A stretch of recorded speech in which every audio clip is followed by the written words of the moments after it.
et bienvenue à Coram Deo, l'émission qui porte un regard chrétien sur le monde. Mon nom est Pascal Deneau, ça me fait grand plaisir de vous retrouver pour ce nouvel épisode en compagnie cette semaine du coach de vie, du gourou de l'alimentation, du... je sais pas quel... Rien de tout ça. Rien de tout ça. Maxime Dagneault. Bonjour Maxime. Bonjour Pascal, ça me fait plaisir d'être là cette semaine. Ben merci de nous rejoindre. Deuxième fois à Coram Deo, 2 fois en si peu de temps. Donc la dernière fois, on a parlé du nouvel âge. Et souvent, le nouvel âge vient avec toutes sortes de préoccupations au niveau de la santé, du bien-être, de l'alimentation, qui est une bonne chose, mais qui peut être abordée assez souvent de fois d'une mauvaise façon. Dans toutes sortes de milieux, et le milieu chrétien y échappe pas. Et donc, on veut aujourd'hui s'intéresser à la question de l'alimentation et le jeûne. La parole de Dieu nous dit soit que vous mangiez, soit que vous buviez, quoi que ce soit que vous fassiez, faites tout pour la gloire de Dieu. Alors, j'ai intitulé cet épisode « Manger et jeûner pour la gloire de Dieu ». On va parler dans un premier temps d'alimentation, d'une alimentation à la gloire de Dieu, mais aussi, en deuxième partie, du jeûne, comment on pratique le jeûne et pourquoi on devrait pratiquer le jeûne. Maxime, peut-être que tu veux donner tes lettres de créance. Je t'ai dit coach de vie, je faisais un peu une petite blague, mais pourquoi est-ce que tu serais habilité à nous parler de ces questions-là? Dans le cadre de mes études, à savoir que je suis kinésiologue de formation, j'ai étudié comme kinésiologue, en fait travaillé 5 ans après avoir gradué. Puis je me suis redirigé en sciences infirmières pour devenir infirmier. Alors j'ai toujours eu un intérêt particulier en lien avec l'alimentation, à savoir quel impact l'alimentation a sur la santé. Alors c'est un petit peu ce que je viens partager aujourd'hui à l'émission. Bon, ben c'est parfait. Et puis, c'est en discutant avec toi, d'abord en voyant que dans nos agapes et dans nos repas fraternels, c'est pas juste à l'église. Quand on te reçoit, on t'invite. Quand les gens apportent leur nourriture, tu amènes toujours des trucs santé, granos.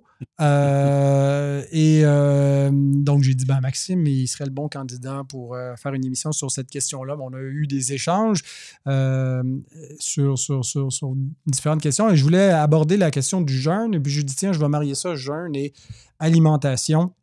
Mais avant d'aller plus loin, je veux vous parler du livre recommandé par notre sponsor cette semaine, qui est le livre qui s'affiche à l'écran.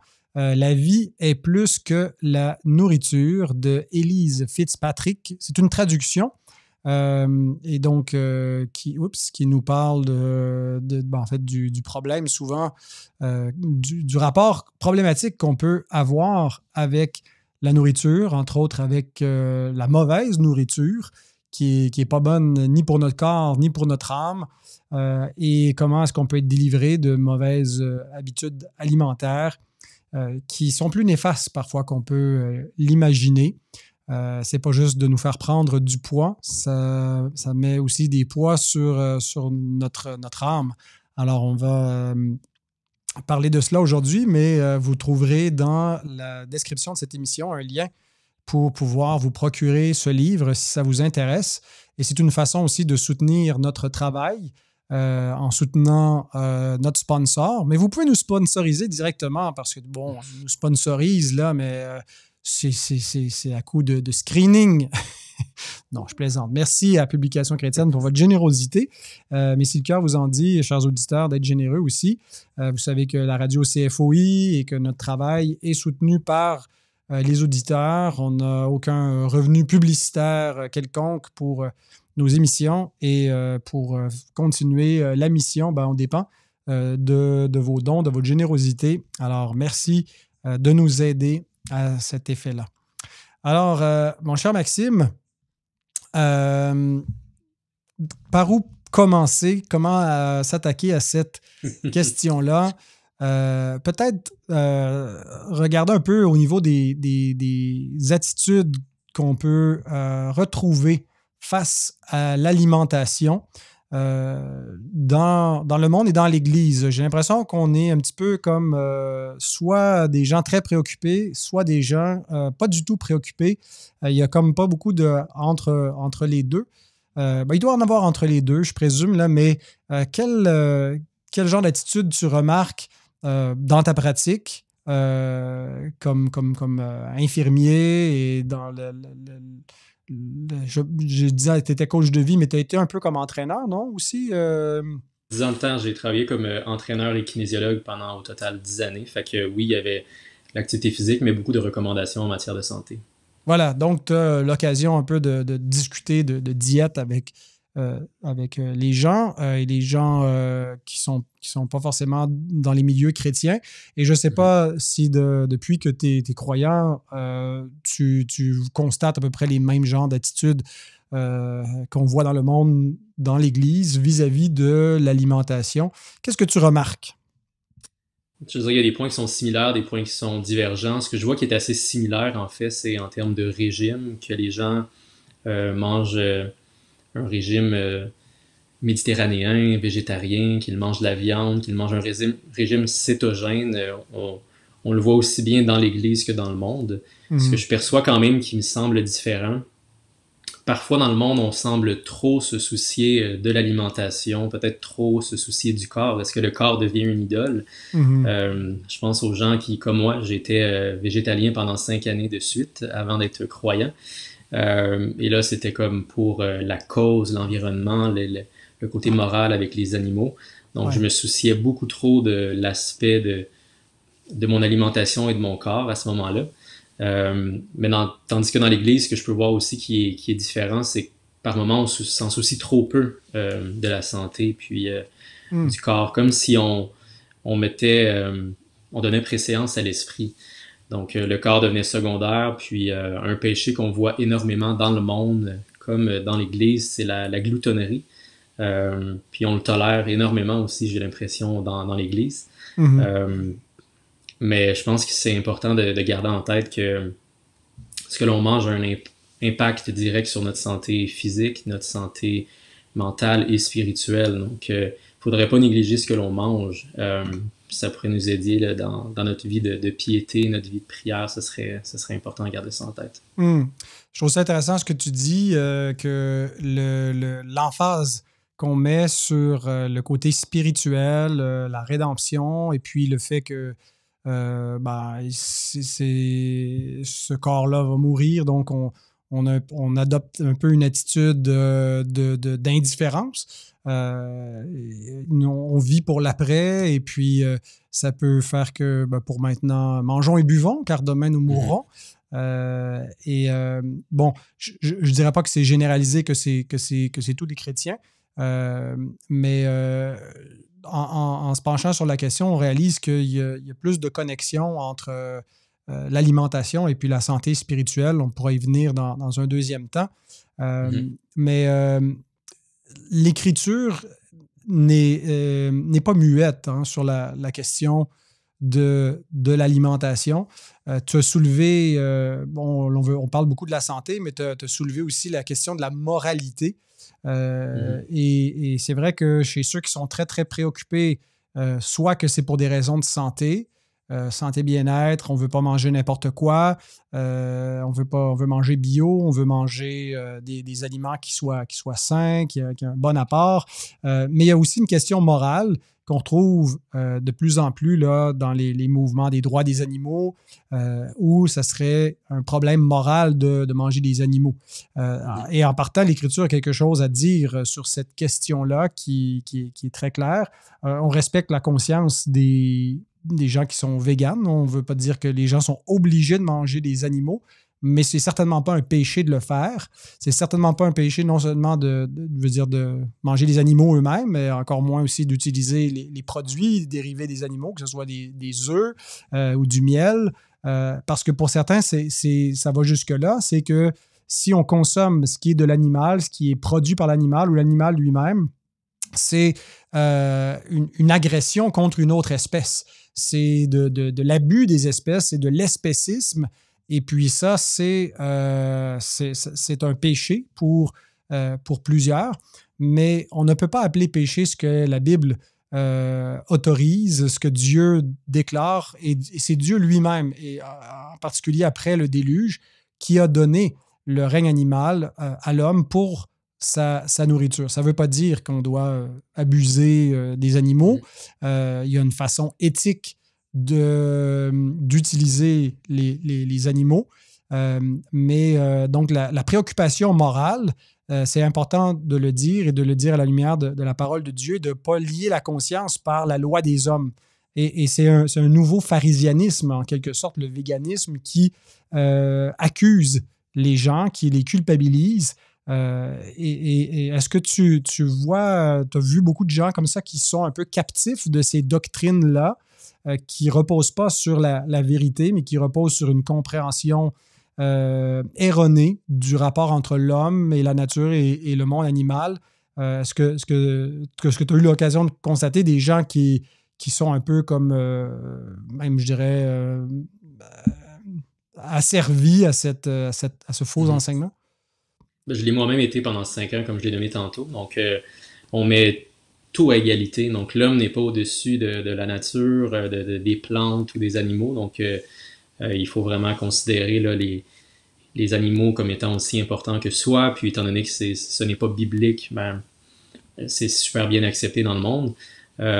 Mais oui, ça devient une obsession où il faut surtout pas là, dévier de ce qui serait moral, comme tu as nommé.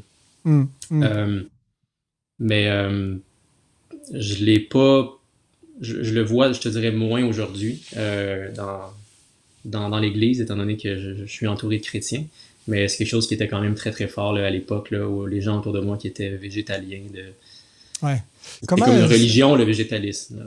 Oui, ben c'est effectivement, il y a les caractéristiques un peu dogmatiques là, de la religion, mais qui ne reposent pas sur une révélation. Comment est-ce que l'Écriture, dans ton cheminement, est venue éclairer ta compréhension de la question de la nourriture, de l'alimentation? Est-ce qu'il y a des choses qui ont changé en devenant chrétien? Ça s'est fait spontanément, je te dirais, avant même de me lancer tellement dans la parole de Dieu, puis de chercher à lire des textes ou des versets bibliques qui expliquaient ça. Au moment de ma conversion, c'était comme naturel de recommencer à manger un petit peu plus de saumon, des œufs, puis donc je te dirais, ça s'est fait tout seul. Je sais qu'il y a un verset en 1 Corinthiens, chapitre 10, verset 25, là, qui parle de manger de tout, mais on le prend souvent hors contexte, puis on dit aux gens, mais vous pouvez manger de tout ce que vous voulez. On encourage comme la gloutonnerie avec ce passage-là. Je me rappelle que Paul, dans ce passage-là, parle des animaux qui sont sacrifiés aux idoles, donc de ne pas en tenir compte parce qu'on sait que ce qui est créé de Dieu est pur. Mais personnellement, j'ai pas eu à me lancer dans des textes bibliques ou dans la révélation spéciale de Dieu pour changer mon alimentation. Ça s'est fait naturellement. Il y avait moins de... La résistance est tombée. J'étais plus à l'aise de manger de la nourriture une fois chrétien. De manger des animaux, excusez-moi, une fois chrétien. Oui.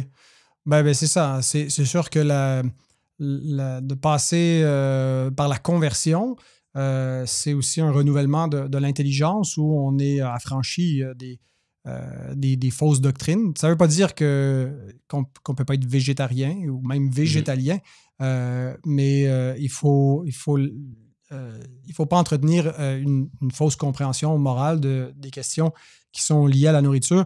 Le texte aussi auquel tu réfères, où il recommande de manger de tout, c'est dans le contexte des viandes sacrifiées aux idoles. C'était une autre préoccupation morale qu'on n'a pas vraiment dans notre contexte moderne. On peut faire une transposition pour dire que la nourriture comporte des enjeux de conscience, autant dans sa fabrication, comment est-ce qu'on produit cette nourriture, la quantité qu'on mange, ainsi de suite. Et nos habitudes alimentaires, on doit les réformer, si je puis dire, mais aussi pas forcément les imposer aux autres. Et puis ça, c'est une tendance. Hein, quand on a des convictions, on veut que tout le monde les ait. Et l'apôtre Paul, dans ces passages-là, où il y a des divergences importantes sur l'alimentation, il incite à respecter la conscience des autres, à aller jusqu'à parfois se priver de certains aliments qui pourraient scandaliser une autre personne, de ne pas faire par exprès. Je me souviens quand je travaillais comme aumônier à la prison, j'avais une collègue qui était moniale bouddhiste, donc qui était végétarienne. Lorsque il arrivait que je savais d'avance là, que j'allais, par exemple, dîner avec elle, ben, je ne faisais pas exprès de dire, tiens, je vais m'amener de la viande. J'usais un peu d'égard vis-à-vis de sa conscience. Je pense que, bon, c'est Paul en parle par rapport à ceux qui sont dans la foi, mais même il fait une extension de ce principe de ne pas être en scandale aux Juifs. Donc, l'Église doit avoir un peu un respect pour la conscience des autres. Donc, on a affirmé que le véganisme ne peut pas s'imposer comme parole de Dieu, mais il ne faut pas inversement que les chrétiens fassent exprès de mépriser les véganes et aient une espèce d'attitude désinvolte qui ne respecte pas la conscience des uns et des autres et puis qui peut être un peu inflexible ou arrogante dans sa façon d'articuler sa liberté. Mais donc, on a une liberté que la parole de Dieu nous donne, mais ça ne veut pas dire qu'il n'y a pas d'enjeu liés à l'alimentation. Est-ce qu'il y a d'autres, avant qu'on parle des enjeux spirituels liés à la nourriture, est-ce qu'il y a d'autres éléments concernant notre rapport à la nourriture et à l'éclairage que l'Écriture apporte que tu aimerais discuter? Je pense qu'il y a un élément où Dieu nous pousse à user de sagesse, à savoir quoi manger. Évidemment, il y a la doctrine de la liberté chrétienne qui nous permet de faire des choix, mais je pense qu'il faut faire la distinction entre une pomme de terre qu'on va cueillir dans un champ, puis des croustilles ou des chips. Il y a une différence à faire entre manger des fruits et des légumes et boire un jus de fruits ou des boissons gazeuses. Donc, je pense que c'est là qu'il faut user de discernement puis de voir, mais Dieu met à notre disposition certaines choses que l'on peut manger, mais qu'est-ce que l'homme fait avec ces choses-là? De quelle manière les aliments sont transformés? Et est-ce que ces aliments-là sont toujours aussi bons une fois transformés? La réponse, c'est très, très souvent non. Donc, il faut juste user de discernement à ce niveau-là aussi. Je pense que c'est important. OK. Alors, je vais te poser la question directe. Franchement, je veux une réponse sans cornes et sans dents. Un chrétien peut-il manger des chips en toute bonne conscience, Maxime? Définitivement. Juste pas trop. Faut pas qu'il finisse le sac. Exactement. Je ne mangerai pas un sac tous les soirs, mais on peut certainement manger des chips de temps en temps en petite quantité. Faut modérer. Je pense que ça prend un équilibre dans tout ça. OK. Ben parce que, voilà, il y a des enjeux. On connaît bien les enjeux de santé. Les agences de santé publique nous en parlent. Les autorités nous donnent même un guide alimentaire qui nous fait des recommandations.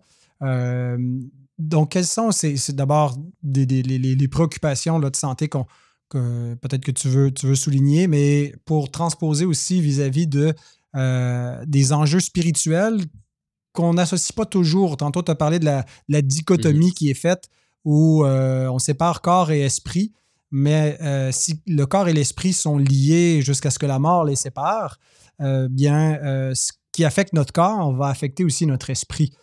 Donc, c'est quoi les enjeux qui sont reliés à la nourriture? Excellent, c'est super bien que tu le nommes, là. Je te dirais bien s'alimenter, oui, c'est pour la santé physique, mais il y a un impact direct sur la santé mentale et la santé spirituelle à nouveau. Donc, je pense que si on s'alimente adéquatement, puis qu'on est bien disposé dans son temps de dévotion à Dieu, mais ça va améliorer notre vie de prière, ça va améliorer beaucoup plus que seulement la santé physique. À l'inverse, si on mange mal, on sait que ça peut générer davantage de fatigue, davantage de symptômes dépressifs. On peut se sentir moins motivé à entreprendre nos projets de la vie quotidienne ou encore une fois à prier ou dans notre temps de dévotion. Donc, c'est vraiment très lié. Donc, il faut garder en tête que la santé physique passe par une saine alimentation, mais la saine alimentation va aussi grandement influencer la santé mentale des gens. C'est ce que je dirais ici. Mm-hmm. Oui. Et c'est difficile de tracer la frontière exacte entre qu'est-ce qui appartient au registre de la santé mentale, qu'est-ce qui est spirituel. Le corps impacte l'âme, l'âme impacte le corps. Et comment on les distingue exactement, c'est pas toujours évident. Quand on travaille en santé mentale, Quand je travaillais comme aumônier, ben, c'était difficile par moment de savoir là, qu'est-ce qui relevait plus clairement de la santé mentale, qu'est-ce qui vient davantage de la volonté et de la nature pécheresse chez l'être humain. Mais donc, ce qu'on sait concrètement par rapport aux effets sur la santé mentale, sur la dépression, par rapport à l'alimentation, est-ce que tu peux nous en parler? Oui, brièvement, je vous dirais, on a des études super intéressantes qui expliquent de quelle manière l'alimentation va impacter le microbiote, donc la flore intestinale. Puis ces études-là récemment montrent que d'avoir une flore intestinale variée, de manger une variété de fruits et légumes, des produits céréaliers, de tout en fait, allait produire un microbiote qui était sain, puis un microbiote sain va produire davantage de neurotransmetteurs, donc on parle de sérotonine, de dopamine, donc il faut vraiment comprendre que ce que l'on mange a un impact direct à l'intérieur de l'organisme, puis ça va littéralement jouer sur la santé mentale de la personne. Donc si on mange des aliments qui sont très peu nutritifs, des aliments qui sont très transformés, on risque d'en ressentir des effets là, physiologiques, mais aussi des effets psychologiques. Mm-hmm. J'ai entendu là qu'on dit que l'intestin est le deuxième cerveau. Est-ce que c'est par rapport à ça, la notion du microbiote? On pourrait dire que oui, parce qu'on sait qu'il y a beaucoup, beaucoup de terminaisons nerveuses là, au niveau des intestins, là, pratiquement autant qu'au niveau du côté du cerveau. Donc, je pense que c'est peut-être la raison pour laquelle on trace ce lien-là, là, puis qui s'est de plus en plus documenté en termes de science. Ce n'était pas il y a 50 ans, mais on a de plus en plus de données qui expliquent ces choses-là. D'accord.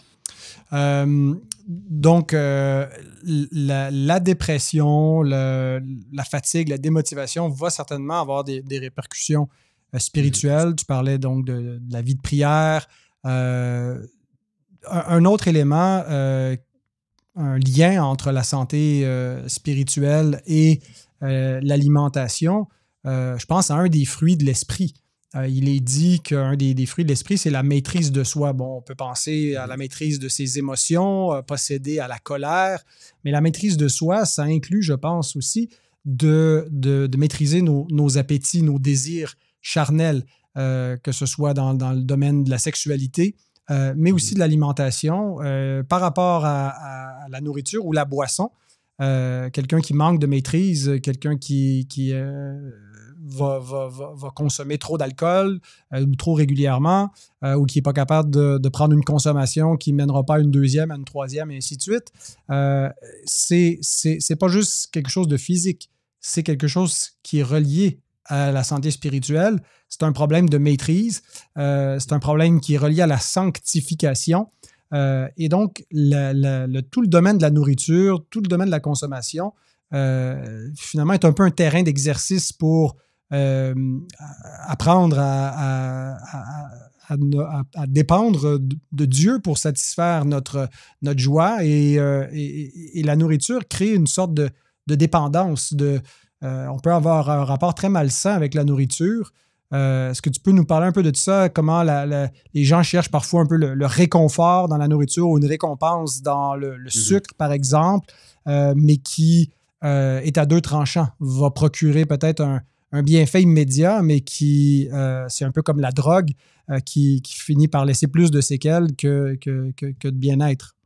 Exact. C'est un parallèle avec ce que je viens tout juste de dire, mais les aliments qu'on va ingérer vont libérer un espèce de un sentiment de bien-être qui est souvent associé à la sérotonine, mais en mangeant certains aliments, on se sent bien. C'est le côté positif de manger un aliment qui nous fait sentir bien, des chips, de la crème glacée. Mais d'ingérer ces aliments-là a un effet délétère aussi. Donc, on parlait tantôt de trop ingérer de nourriture qui pourrait être grasse ou de trop sucré, puis on va tomber dans un état amorphe, un état où on va se sentir beaucoup plus fatigué, beaucoup moins disponible. J'ai moi aussi, par moments, trop mangé, puis je me rappelle toujours ce sentiment-là où je suis démotivé, où j'ai moins de clarté au niveau intellectuel, puis à ce moment-là, prier ou la dévotion à Dieu est beaucoup plus difficile. Donc, il faut faire attention à ce qu'on mange, définitivement. On a vu sur l'image de ce livre-là le beau beignet qui, ça attire pas tout le monde, mais il y en a certainement que c'est presque irrésistible. Un beigne, des sucreries, d'autres, bon, c'est davantage les choses salées ou grasses, les produits laitiers. La malbouffe, qu'est-ce qu'on sait sur la malbouffe? Voilà, peux-tu nous en parler un petit peu de ce volet? Définitivement. On sait qu'elle est partout. Je suis allé voir des statistiques de l'INSPQ récemment, puis, ou même la Fondation des maladies du cœur. Puis on voit qu'on mange plus de 50% de nos aliments sont transformés ou ultra transformés. C'est 2 fois plus qu'il y a 70 ans. Donc on voit qu'on mange de moins en moins bien. Puis ça a un impact, la malbouffe, sur notre santé physique et mentale à nouveau. Donc ça peut augmenter le risque de souffrir d'obésité, d'hypertension artérielle, de diabète, les symptômes dépressifs, les différents cancers. Donc, faut faire très attention. Puis, c'est assez subtil des fois qu'on parle de malbouffe ou d'aliments transformés. Puis, on se dit, bah, je dois pas en manger trop. Mais si, par exemple, je vous dis des céréales, des bonbons, des boissons gazeuses, du chocolat, de la crème glacée, des pizzas, de la nourriture en canne, ce sont tous des aliments ultra transformés. Puis, il faudrait grandement s'en éloigner. Il faudrait manger davantage d'aliments qu'on achète à l'état naturel, puis qu'on cuisine nous-mêmes. Je pense que c'est la clé là, pour manger moins d'aliments ultra transformés.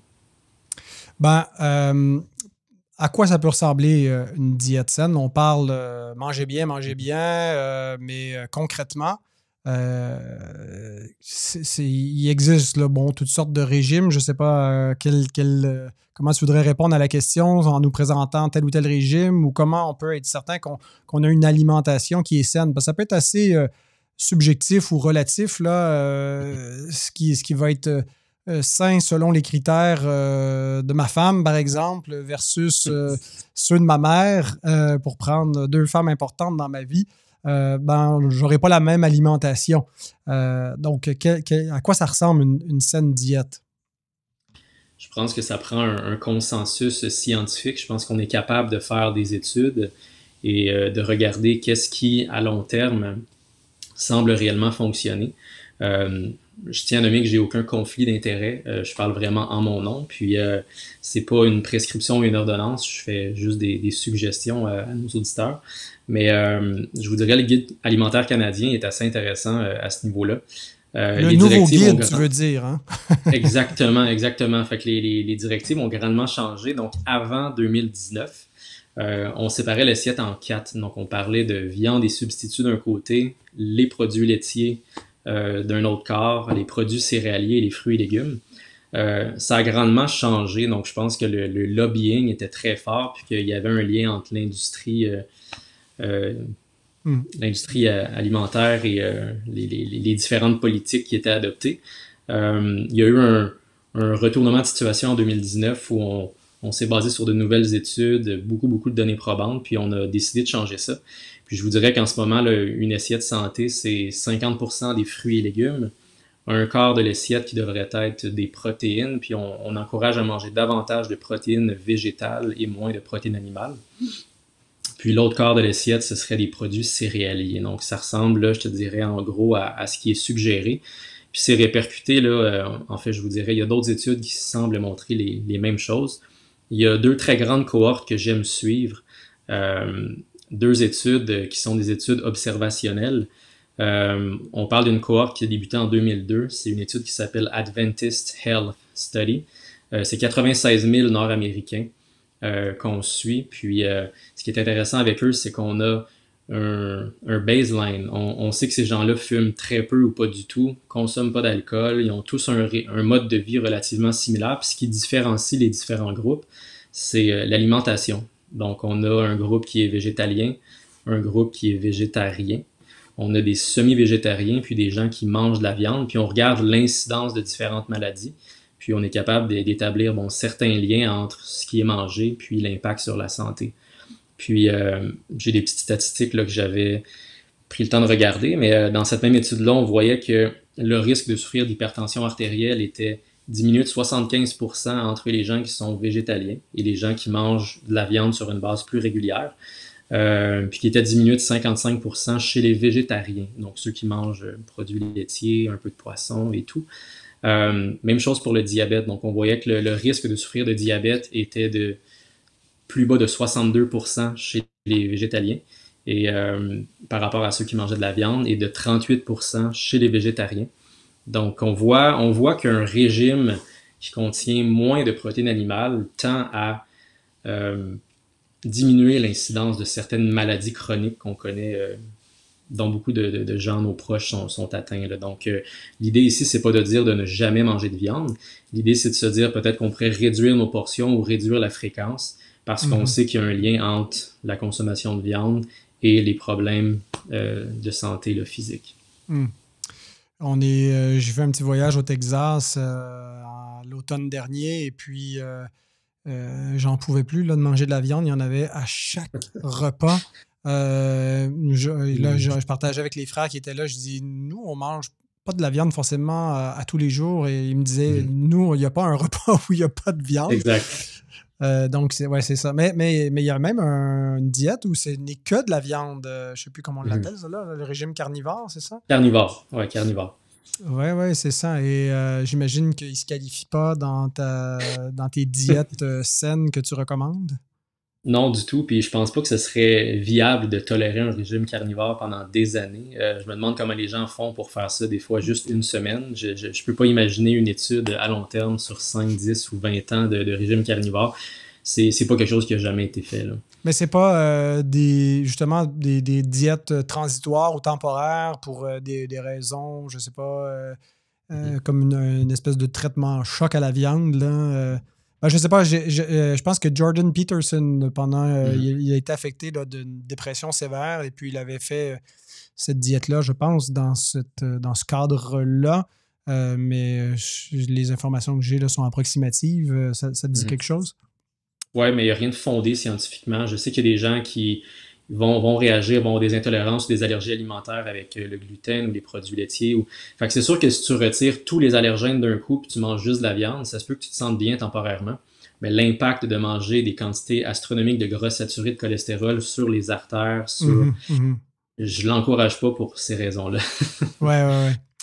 Est-ce que tu peux nous redécrire l'assiette là, dans les portions, comment on la divise?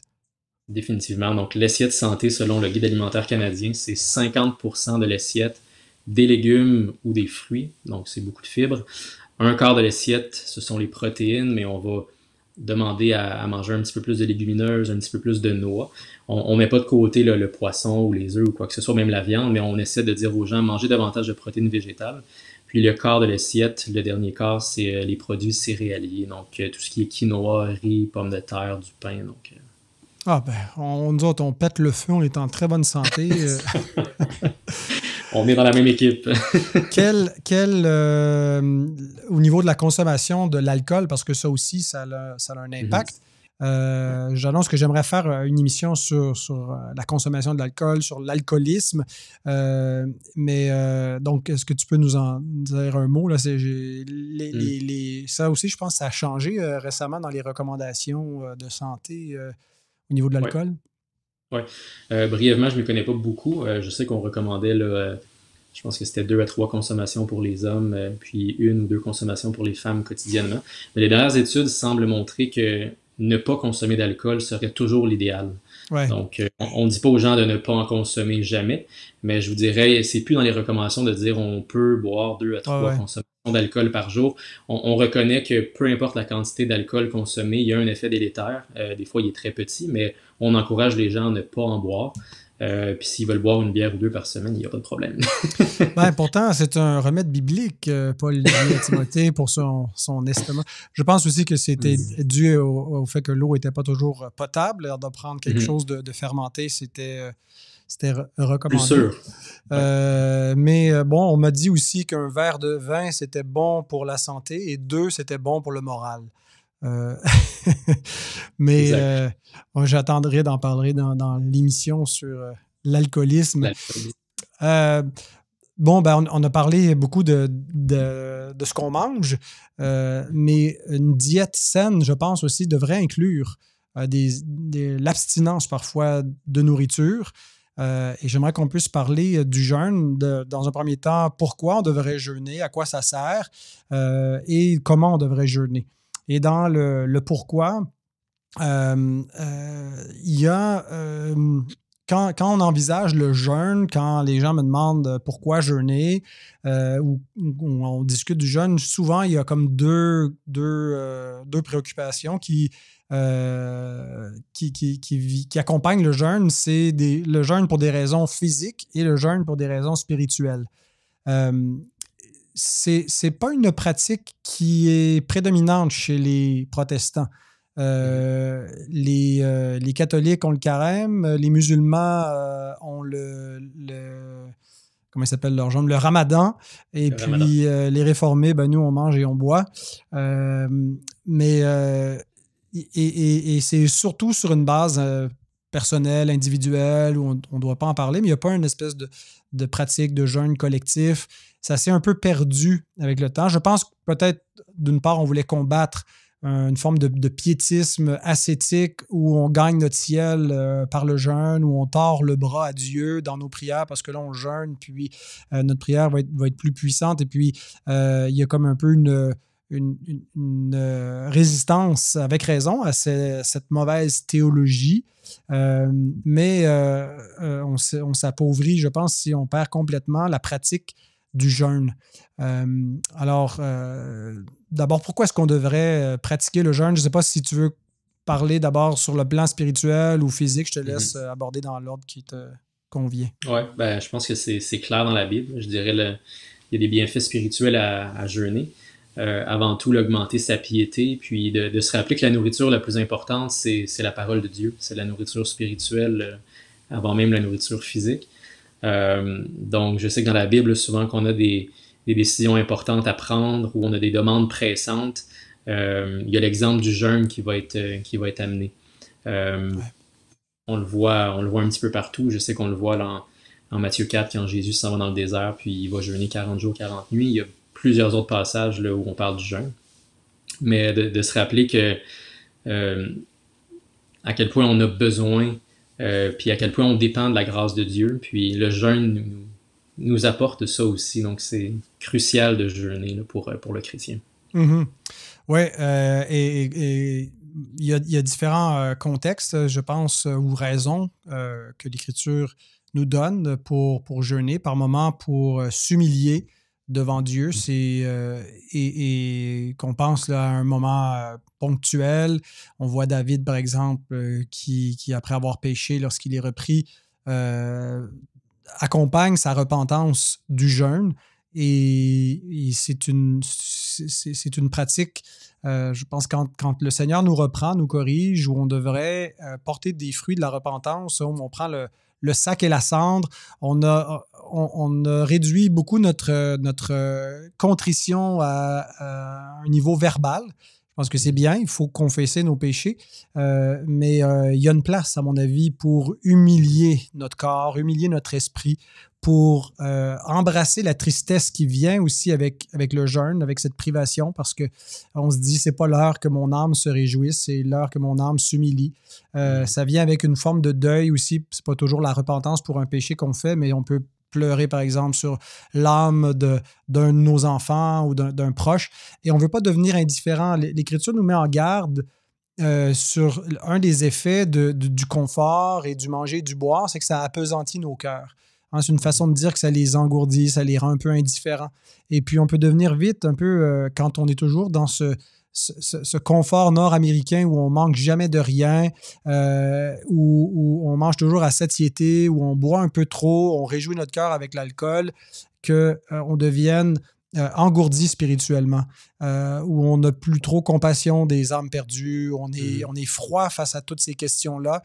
Et je pense que le jeûne nous aide justement à garder cette acuité spirituelle, ce feu du premier amour, de ne pas prendre à la légère, par exemple, la perdition des gens qu'on aime, qui sont autour de nous, qui ne sont pas au Seigneur, et de juste dire, bon, je mange, je bois, et puis avec une sorte d'indifférence, mais de s'humilier pour prier avec cette ardeur, cette intensité qui plaît au Seigneur, parce qu'il exauce aussi la prière qui est fervente.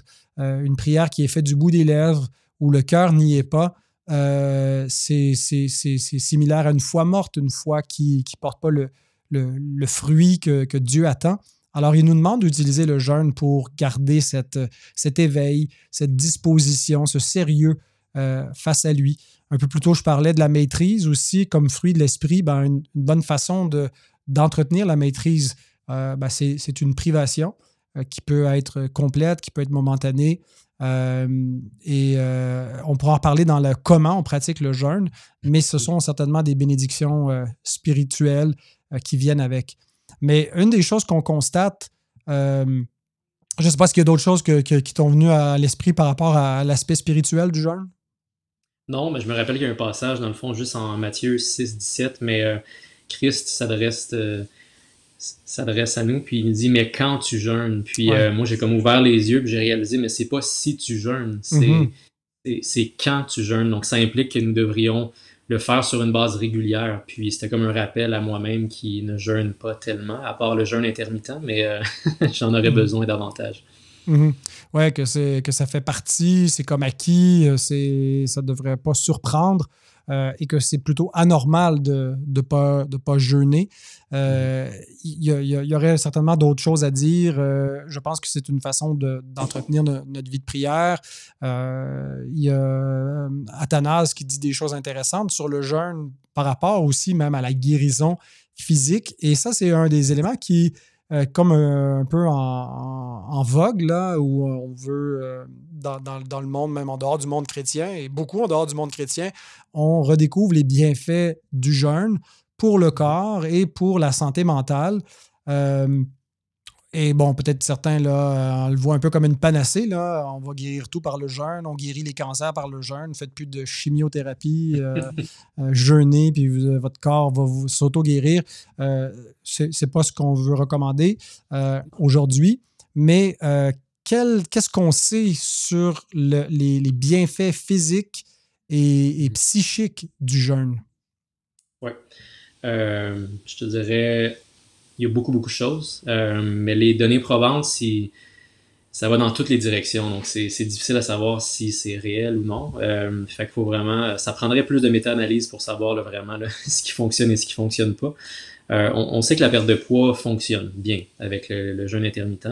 On sait que ça permet de réduire l'inflammation dans l'organisme. Tu parlais de guérir des cancers, mais en réalité, si on jeûne d'une façon qui est optimale et qu'on réduit l'inflammation dans l'organisme, on pourrait justement être en mesure de réduire le risque de certains cancers, réduire le risque de démence, réduire le risque de problèmes cardiovasculaires. Donc, ça reste des choses intéressantes à étudier puis à tenter quand on est arrivé là à un point de rupture où le corps va moins bien. C'est quelque chose que personnellement, j'essaierais de tenter. Donc, quand tu parles d'inflammation, là, c'est quel genre de problème inflammatoire?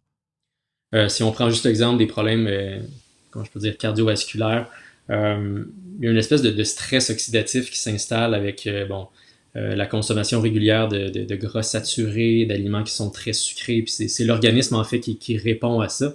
Il y a littéralement l'arthrose ou l'arthrite qui sont des maladies inflammatoires qui peuvent justement là, diminuer en intensité et en symptômes quand on jeûne. Donc c'est vraiment le corps qui réagit aux aliments. Puis c'est une réaction physiologique. Il y a littéralement des molécules qui circulent au niveau intravasculaire dans le sang qui font en sorte que le corps réagit très fort. Donc, c'est ce qu'on essaie de diminuer quand on jeûne. D'accord. Au niveau de la santé mentale, est-ce qu'on voit... Il y a certaines problématiques, je pense, de santé mentale qui sont reliées justement à des maladies inflammatoires. Je ne sais pas si ça, c'est démontré par des études, là, mais... Je dirais personnellement, c'est pas quelque chose que j'ai étudié. Je me suis intéressé beaucoup au cancer et aux maladies cardiovasculaires, mais l'impact du jeûne sur la santé mentale, je pourrais pas me prononcer dans cette situation. J'ai entendu surtout des témoignages, c'est plus anecdotique là, que des recherches scientifiques, mais de gens qui ont été guéris de dépression chronique ou sévère, entre autres par des jeûnes intermittents. Beaucoup plus efficacement que par des antidépresseurs ou la médication. Ouais. Et c'est ça. Donc, j'ai pas non plus là, d'études, mais j'ai entendu plusieurs témoignages dans ce style-là et quelqu'un d'assez proche de moi aussi, là, où c'est pas spécifiquement le jeûne, mais c'est l'alimentation. Une alimentation saine a changé beaucoup, beaucoup de choses dans sa vie. Comment maintenant est-ce qu'on doit jeûner? Peut-être une des raisons pourquoi plusieurs le font pas, c'est parce qu'on ne sait pas trop par quel bout prendre ça. Ça fait peur aussi un peu. Quand on a un peu le creux dans l'estomac, on a l'impression qu'on est plus fonctionnel. Comment est-ce qu'on devrait pratiquer le jeûne? Quels sont les différents types de jeûne? Écoute, je vais avec les jeûnes selon la Bible. Ça nous parle de jeûne complet, donc des jeûnes qui sont sans eau et sans nourriture. On le voit en Deutéronome 9.9 quand Moïse il reçoit les 10 commandements. C'est pas un jeûne que je recommande à qui que ce soit. Un jeûne complet où on ne consomme pas de liquide, ça peut être problématique, là, même dangereux pour la santé après 48-72 heures. Donc, Ouais, c'est pas quelque chose que je recommande. C'est des jeûnes plus courts, je pense, habituellement, si on fait un jeûne sec, complet, plutôt que c'est pas un jeûne prolongé. Là. Exactement. Je te dirais 16 à 24 heures. Beaucoup de gens le tolèrent bien, mais encore une fois, n'importe qui serait médicamenté, qui souffrirait de problèmes de santé, il faut toujours s'adresser à un pharmacien ou à un médecin avant de se lancer dans un jeûne. Je ferais pas ça toute seule par moi-même si ma santé était précaire. Après le jeûne complet, je sais qu'il y a le jeûne hydrique, donc on se prive de nourriture, mais on peut boire de l'eau, des liquides. Puis il y a le jeûne partiel, on le voit aussi dans la Bible, où on s'abstient de manger certains aliments, mais on en mange d'autres. Donc c'est les trois types de jeûne là, auxquels je pense quand je pense au jeûne bibliquement parlant. Le deuxième, tu l'as appelé le jeûne hybrique? Hydrique, le fait de boire. Okay. Hydrique, oui, ouais. D'accord, hydrique. Juste boire. Et puis si on fait un jeûne, disons, sélectif, je m'abstiens pas de manger, mais je vais manger que des fruits ou je décide je vais jeûner le dessert. Est-ce qu'on peut considérer que c'est dans la catégorie, c'est peut-être pas le jeûne, mais c'est une forme d'abstinence? Oui, c'est une forme de jeûne partiel, puis je pense que c'est excellent de le faire par moment. Littéralement, là, je mange de tout aujourd'hui, mais de se priver là, de manger un dessert, comme tu as dit, ou de manger des chips, ou de manger littéralement de la viande pendant un nombre de jours X, ben, on pourrait en avoir d'excellents bienfaits. Donc oui, c'est quelque chose qui se fait, là, puis c'est même populaire des fois de dire je vais faire un régime où je mange que des fruits, que des légumes pendant quelques jours, puis c'est comme un petit peu une purge aussi pour l'organisme. Oui. Il y a le défi 28 jours, je ne sais pas si c'est ailleurs là, qu'au Québec, si ça se fait en Europe. On a beaucoup de gens qui nous écoutent d'Europe, qui est bien populaire ici, là, d'abstinence d'alcool pour 4 semaines consécutives. Et donc, souvent, c'est le mois de février, là, alors comme il y a 4 semaines. Et c'est une forme de jeûne, d'exercice de contrôle sur nos désirs du corps. Une des choses que j'aimerais dire, quand on jeûne, au début, on est surpris par la faim, hein, l'effet de vide et qu'on doit manger, qu'on se sent un peu affaibli.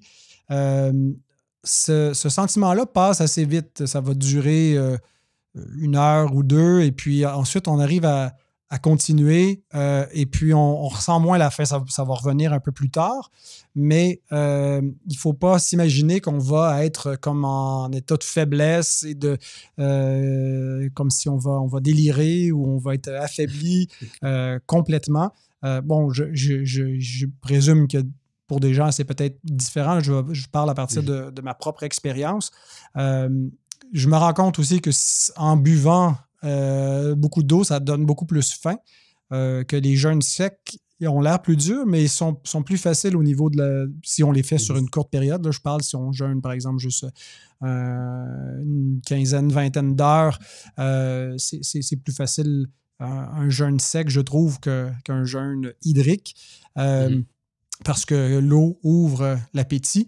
Mais une des choses un des bienfaits que je constate, pour moi, c'est cette capacité à rester plus alerte, plus concentré, pas avoir cette... et parfois, c'est pas juste de jeûner, mais de réduire. Moi, j'aime bien dans ma diète, si je ne fais pas un jeûne intermittent, d'une façon régulière, fonctionnelle, prendre un bon déjeuner, pas trop tôt le matin, vers 9 heures peut-être, en avant-midi, pour être capable de me rendre jusqu'au souper en prenant rien, peut-être juste un fruit un peu plus tard dans l'après-midi. J'ai pas de fatigue qui vient, surtout que comme mon travail, c'est beaucoup un travail intellectuel, de lecture, comme c'est moins physique, j'ai peut-être moins besoin d'apport calorique au niveau physique. Mais souvent, en mangeant trop, à l'époque, j'avais tendance à avoir ces endormitoires, comme on dit, ces coups de barre, comme disent les Français, la fatigue, plus de difficulté à me concentrer. J'ai l'impression que mon esprit est beaucoup plus alerte en diminuant la quantité de nourriture. Et c'est le cas. Et c'est un des effets que j'allais rechercher beaucoup à l'université quand j'étudiais le jeûne intermittent. La clarté intellectuelle, le fait d'être capable de me concentrer. J'ai l'impression qu'au niveau de mes études, il y avait une profondeur. Dans mes lectures, mon temps spirituel, même chose. Il y a une profondeur quand tu n'es pas en train de digérer une panoplie de calories que tu viens d'ingérer. Particulièrement si tu viens de manger un repas copieux qui était très gras, très riche en protéines. Donc, le jeûne permet ça. Oui, au niveau de la clarté, c'est quelque chose que j'ai remarqué aussi personnellement. Est-ce que tu es au courant si au niveau de l'alimentation dans les différentes cultures, dans l'histoire et dans le monde, j'ai l'impression qu'on est en Amérique du Nord ou en Occident, une des rares cultures dans l'histoire, d'un point de vue de l'histoire, même si c'est répandu pas mal à l'échelle de la planète, qui ne jeûne pas, où ça ne fait pas partie des habitudes alimentaires de vie et que il y a comme une... En fait, tous nos problèmes, pas tout, mais un bon nombre de nos problèmes viennent pas d'une carence, mais d'une surabondance, où on consomme trop, le corps s'épuise et la santé mentale s'épuise, le stress, et il y a quelque chose de mauvais. Est-ce que ce que je dis là, C'est fondé. c'est fondé? D'accord. Oui, on le voit, je te dirais, dans l'Est, au niveau de l'Est européen, l'Asie, tout ce qui est l'Inde, c'est dans leur culture aussi un petit peu plus là, de manger 2 repas par jour, de les espacer, puis ça revient un petit peu à ce qu'on disait tantôt là, avec la malbouffe, mais la malbouffe fait en sorte que tu as tout le temps dans ta circulation intravasculaire des nutriments qui sont là, puis des déchets métaboliques qui sont générés par l'ingestion de certains aliments. Ce qu'on mange contient des choses qui sont essentielles, mais il y a aussi des choses qui sont pas toujours très bonnes. Donc, le fait de jeûner, de ne pas manger, ça crée une espèce d'homéostasie, un équilibre au corps. Puis, ce serait très bon pour la santé là, de jeûner de cette façon-là, justement. Tu as parlé qu'on mange trop. L'Amérique du Nord, je te dirais, on mange en quantité de calories, beaucoup trop de calories, mais il y a une déficience au niveau de la valeur nutritive. Fait que c'est comme un paradoxe, on mange beaucoup trop de calories, des calories vides, mais on mange très peu d'éléments nutritifs, des minéraux, des vitamines, ce qu'il y a d'essentiel là, parce que on mange, comme on a dit tantôt, tellement de produits transformés. Ouais, c'est ça. Donc on mange trop, mais finalement notre alimentation elle est pauvre. Exact. Donc, on est mal nourri. Ben, écoute, c'est très intéressant, très utile de réfléchir à tous ces aspects-là. Est-ce qu'il y a quoi que ce soit que tu aimerais ajouter avant de clore notre émission? Je pensais peut-être de spécifier, de nommer les différents types de jeûnes qui sont populaires et qui se font relativement bien. Je sais que le jeûne intermittent est de plus en plus connu. Jeûne où on essaye entre le dernier repas de la journée puis le lendemain d'avoir là un minimum 12 heures. On vise plus un 14 à 16 heures, donc de manger nos calories là, sur un laps de temps qui est de 6 à 8 heures. Donc tout ça, ce temps-là qu'on est en jeûne, mais c'est bon pour l'organisme.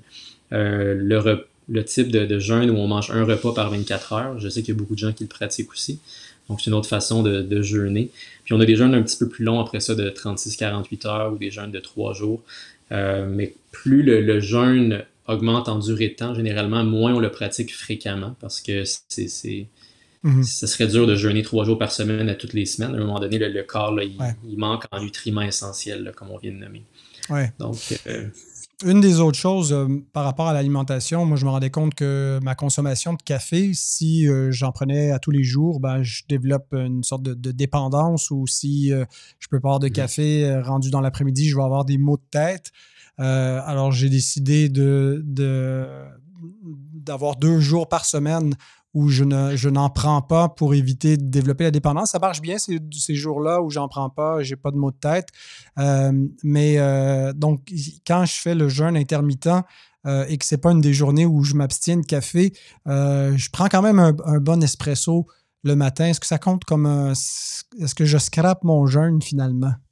non, c'est ça. Si c'est 100 calories, on ne scrape pas en guillemets le jeûne. Donc, quelqu'un qui boirait un thé vert, un café noir ou de l'eau à Voilà. profusion dans une journée de jeûne, tu ne coupes pas le jeûne. Voilà. Il ne faut pas mettre pas de crème, pas de sucre, puis pas de lait, rien. De toute façon, moi, j'aime pas j'aime ça noir, bien serré. Un peu allongé quand même, là, mais un bon espresso. Bien Ah, ben, tu me corsé, il faut que ça rassures. goûte le café. Hmm. Voilà, exactement. Ben écoute, changement de propos, mais pas trop. Mon cher Maxime, tu viens-tu souper? Je viens souper.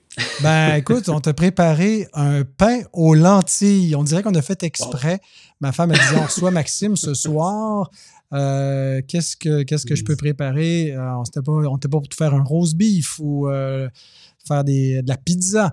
Alors, un pain Mhm. aux lentilles, j'ai hâte de voir qu'est-ce que ça va goûter. Je ne sais pas s'il y aura un dessert. Je pense qu'elle avait mandaté un des enfants pour préparer un dessert. Mais ça va nous faire plaisir de partager ce repas avec toi, mon cher frère. Et Super, vas-y. j'ai hâte de goûter à tout ça, ouais. Ben, moi aussi. Et puis surtout de le manger en bonne compagnie parce que ça aussi, c'est important. Mhm. La joie autour de la table, mieux vaut un pain sec et de l'eau là où il y a de la querelle pas, non, pardon. Mieux vaut une maison avec un pain sec et de l'eau où il y a de la joie et de l'amour qu'un bœuf engraissé où il y a de la querelle, quelque chose comme ça. Là, c'est dans les proverbes. Mais en tout cas, la semaine prochaine, je regarde mon calendrier, je devrais recevoir Paul Sanders pour parler de la Sainte Seine. On va parler de son livre Quand la réforme entre en scène. J'ai bien aimé le jeu de mots, la réforme qui entre en Mhm. scène, la scène historique, mais l'enjeu historique de la Sainte Seine. Et puis, ben, ça va donner dans le temps de Pâques pour réfléchir justement à l'œuvre accomplie par Christ et comment est-ce qu'on communie avec lui, les débats intra-réformés. Et donc, voilà, c'est la semaine prochaine pour discuter de ce sujet-là. Bien, merci encore à Maxime d'avoir participé à l'émission d'aujourd'hui. Merci, Merci, Pascal. ça fait grand plaisir et puis j'espère que tu pourras revenir. On parlera du conditionnement physique la prochaine fois, comment faire un bon entraînement musculaire et tout. Et puis, ben, à vous, chers auditeurs, c'est pas le bon, je me suis trompé de piton. La semaine prochaine, j'ai déjà dit, ben, je vous dis à la semaine prochaine. Voilà, j'ai tout dit. Merci d'être fidèle au poste et puis que Dieu vous bénisse.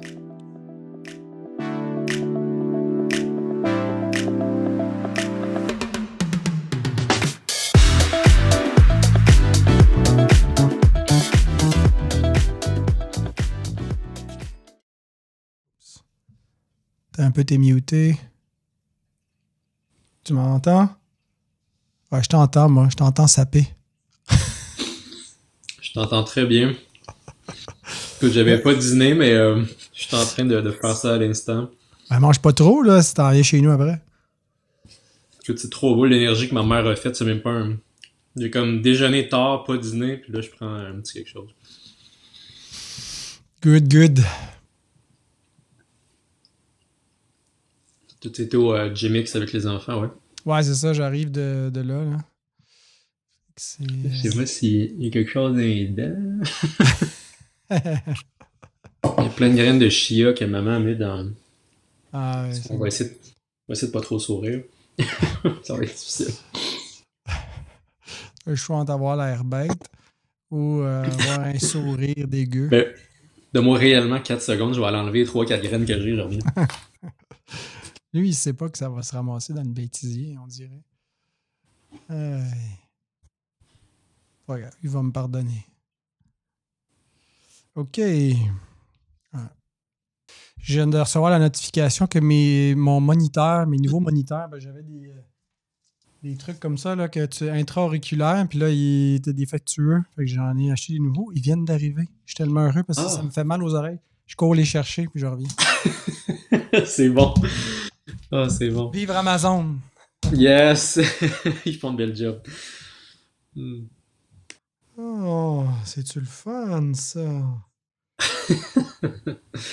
Ben, quand tu fais 3-4 émissions dans ta journée, là, les gros headphones, je finis, j'ai mal aux oreilles. Ouais, non, Et puis je sors honnêtement, des garoches. ça te va bien. J'aime bien ce que t'as acheté. Hein. Ça va être super.